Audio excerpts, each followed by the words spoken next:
Since its introduction in 2012, the Mazda CX-5 has been a massive success for the Japanese brand.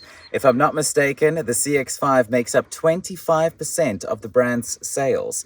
And fast forward to 2022, it's been newly updated. I'm Friederich. Welcome back to another video. This is the newly updated Mazda CX-5. Let's go check it out.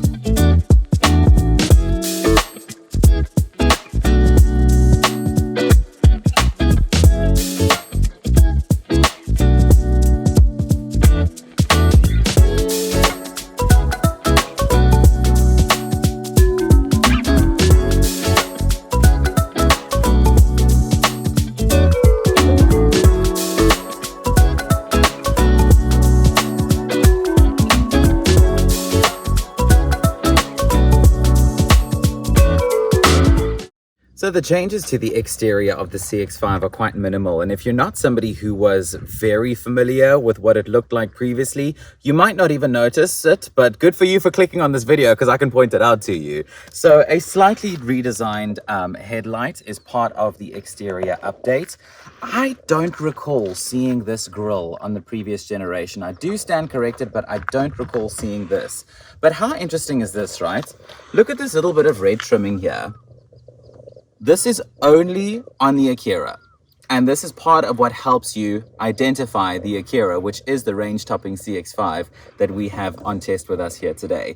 Of course, the Soul Red Crystal, a color that Mazda does so well. I've never seen a red car this shade on any other brand except for a Mazda, which I love. I think this red is absolutely gorgeous. Let's go take a look at the back. So just like the subtle changes on the front, the subtle changes on the back are exactly the same. Also slightly redesigned tail lights as well. And I don't know if you've noticed this, but Mazda started using a new font on their badges. So these badges over here, CX-5, all-wheel drive, Sky Active D, because this is of course the diesel. These are the new fonts that Mazda's been using on their badges. Comment below if you've noticed that they've been using a new font on their badges. While we're here, let's check out the boot. So on this one, on the Akira, it is a power tailgate. And you have a total of 522 liters of boot space, which is not bad at all.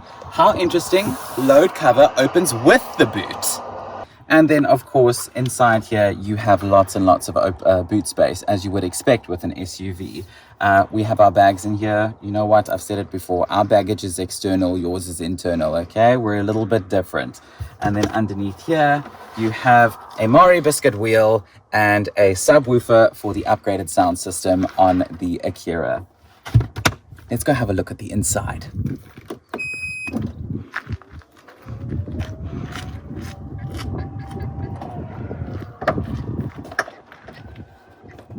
So jumping inside the CX-5, and I think you can take a look around everything that is around me right now, and it doesn't take you very long to see what a luxurious interior this is. I mean, over the last couple of years or so, Mazda has really been making a very good effort at establishing themselves as a luxury brand. And sitting inside here, it's not that hard to see that they are doing very well at it. I mean, everything is just so nicely finished off, from the doors to the center console, the dashboard, the brushed aluminium look around these aircon vents. Everything is just so nicely built and put together. The model that we have on test with us today, this is the CX-5 Akira. So this is the top of the range, which according to a Google search, Akira means sun in Thai. I thought that was quite interesting that a Japanese brand is using a Thai word to describe one of their models. But I mean, hey, it's all good. I think it's a nice word. And sitting inside this interior, there is very little that is left to be desired, because almost everything is inside here already. And something that Yaku and I, the camera guy who's behind you right now, Yaku and I were talking about, which we quite like about the CX-5, is how much there are still buttons, proper buttons that you can you know, touch, like with the aircon, with the climate control system, proper buttons to touch, proper dials to turn, all that sort of stuff. It's just nice because when you're driving and you're using like this haptic touch system or like a touch screen or whatever, you're just stabbing at things all over the show because you don't want to lose your concentration on the road kind of situation, you know? So to have normal buttons still in an interior, I don't know why so many brands are moving away from that. I really like buttons. Keep them. I like to push buttons. I like to push people's buttons as well and upset them. I'm kidding. I don't like to do that. This 8-inch infotainment screen is a little bit of a letdown. I'm not going to lie. Specifically because with the updated CX-5 overseas, they have a 10.25-inch infotainment screen. We've still got the 8-inch. Why didn't we get that? Also, something else as well to note about the overseas facelift is, from what I can understand, they have a digital cluster. We don't. But at the end of the day, that doesn't really matter all that much to me. A digital cluster isn't really a deal breaker in my personal opinion. As long as I can see how fast I'm going, how much petrol I have, what my fuel consumption is, all that kind of stuff, I'm fine. Whether it's digital or analog, it doesn't bother me all that much. But in terms of features and equipment and safety inside the cabin, there is pretty much everything in here. Only one other thing that I will say did let me down a tiny bit is this is the range topping Akira in the CX-5. This has got a full leather interior. It's very nice. I love the red stitching. It's beautiful. But why are there no seat heaters? I feel like that's a little bit funny. That's weird. That's something that I don't quite understand. But what I do think is cool is, when else have you seen a brand new car with a CD player? She still comes with the CD player. We're going to throw it back in this car, and it's not even a Thursday. We're going to listen to Spice Girls. We're going to listen to Britney Spears. We're going to hoist some Boyzone, clap some Westlife. It's going to be a ball inside this car.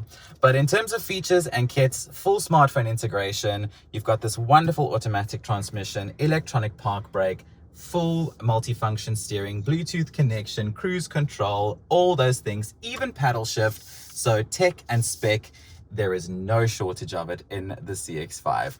Let's take a look at the back.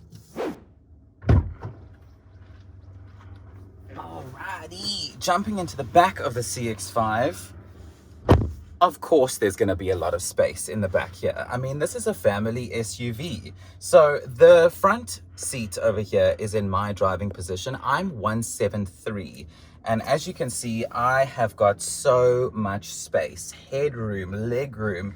I'm very nice and comfortably. I'm not like, you know, super cramped up against the door or anything like that. I've got air vents at the back so that I can also have the AC and be nice and comfy and cool. And those beautiful trimmings up in the front come through to the back as well. I mean, you can just see it all along the doors here as well. The very beautiful leather interior with the red stitching is in here too. And look at this, right? How quirky is this? So there's an armrest here in the middle, right? Flip it down, you've got your cup holders, you've got a little rest here where you can put a smartphone in. But there are USB ports for the back, but look where they are. They're in here. How clever is that? I mean, Yaku and I were talking about it. This makes a lot of sense, right? So you want to charge a device, you want to charge a smartphone or whatever, you plug it in here, put it down here, and you can close it. And you don't have like wires laying all over the show or anything like that, or your phone like laying here on the seat while you're charging it or whatever. Everything has like a very neat and tidy place. And I think with a car that is focused on families and focused on, you know, people with children, that sort of stuff, it's very, very clever. I like to think of this as like a little thing that matters. I haven't seen this on another car before. If it is out there, I don't deny it, but this is the first time I'm seeing it. And I think this is very, very cute, very cool. I love a good armrest. I've said it before, and I've got a lovely sunroof to look out of over here. The beautiful black headliner, which I love. I love a black headliner in a car. So the rear seat space of the CX-5 gets a full 10 out of 10 from me. Let's go for a drive. I gotta do that in the driver's seat. I can't drive from back here. So as I was mentioning earlier, this is the Akira that we have on test with us, and this is to my understanding, the only diesel variant of the CX-5 in the range. This is powered by a 2.2-litre turbo diesel engine, which produces 140 kilowatts of power, 450 newton meters of torque, and is mated to a 6-speed auto transmission. This gearbox, this engine works really, really, really nicely. I love how easy it is to pick up speed, to hold momentum on the highway, how easy it is to overtake. I love that about it. One thing I will say though is I do think that this transmission could have benefited from a 7th gear. Just because when you're on the highway, cruising, 120, abiding by the speed limit, like a good citizen that you are, I think that the engine does cruise at a little bit too high of an RPM. I think it would have benefited from an extra gear just to bring those revs down a tiny bit. Speaking of revs and driving on the highway, let's talk about fuel consumption. So fuel consumption as claimed at 5.7 liters per 100 kilometers. That's very generous because I have not been getting 5.7 liters per 100 kilometers. Granted, my driving conditions do have something to do with that because I do live in a neighborhood that has quite a lot of inclines. But so far, the best fuel consumption that I've been able to get is 8 liters per 100 kilometers, which is still not bad for a car of this size and of this weight. For an SUV, 8 liters per 100 kilometers is very good. Speaking of driving and driving comfort and things like that, you can't see it now on the camera, but I have a heads-up display in front of me. Yaku's got a text from his ex. I have a heads-up display in front of me, so it's very easy to keep, track of road information and check my cruise control, all that kind of stuff, so that I don't have to look down at the speedometer. Not that it would be super dangerous to do that anyway. Something else that I really like about this car as well is the 10-speaker Bose sound system. That just makes cruising down the highway so much more fun. And I can tell you that I have put the Bose sound system to good use and it works very, very, very well. So on the topic of pricing, you have a good couple of models in the CX-5 range, and they start at just over 500,000 Rand and go up to just under 743,000 Rand for this one, the CX-5 Akira. That will then also include a 3-year unlimited mileage warranty, 3-year unlimited mileage service plan, and 3 years of 24-hour roadside assistance, which is pretty decent coverage. I mean, specifically with that service plan, because whether you do 10,000 Ks a year or 50,000 Ks a year, your service plan is still for 3 years either way, which I think is quite interesting. How that compares to the rivals in the segment is also quite interesting, because it is priced quite similarly to a lot of other very popular cars in the segment. So Mazda has positioned themselves very, very, very carefully in this segment. So if you ask me what I think the direct competitors to a CX-5 are, I'm going to tell you that I think it is the Kia Sportage, the Hyundai Tucson, a VW Tiguan, and a Toyota RAV4. I think those are the biggest competitors. And in terms of pricing across the range, mechanics, what they offer, what they don't offer, all that kind of stuff, they are very, very, very closely spec'd and priced. And I think that in a case like this, it kind of comes down to personal preference, because with Japanese brands, Korean brands, all of them, Kia is becoming very schmancy. Hyundai is becoming just as schmancy. Toyota is now offering hybrid technology in the RAV4, and it looks a lot better than what it used to in the past. So it's difficult. It's difficult to say if you should go for something like this over a Sportage or a Tucson or a RAV4 or a Tiguan or whatever. I can't tell you.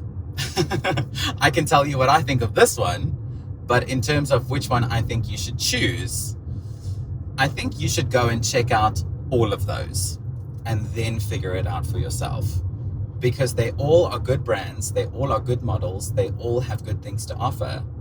So I guess it just comes down to which one you would like more. I love this car. I think this car is stunning. I think it's absolutely beautiful. My favorite thing I would say about it is the finishings inside. It is just so luxe and so Lani. You don't feel like you're I feel like I'm driving in a car that's well over $1 million, because of how schmancy this interior is. And perhaps that is the feather in Mazda's cap in this situation. What do you think? What do you think of the CX-5? Let me know in the comments down below. Thank you so much for watching. My name is Dean Friederich. I hope you have enjoyed coming to hang out with us and the Mazda CX-5 today.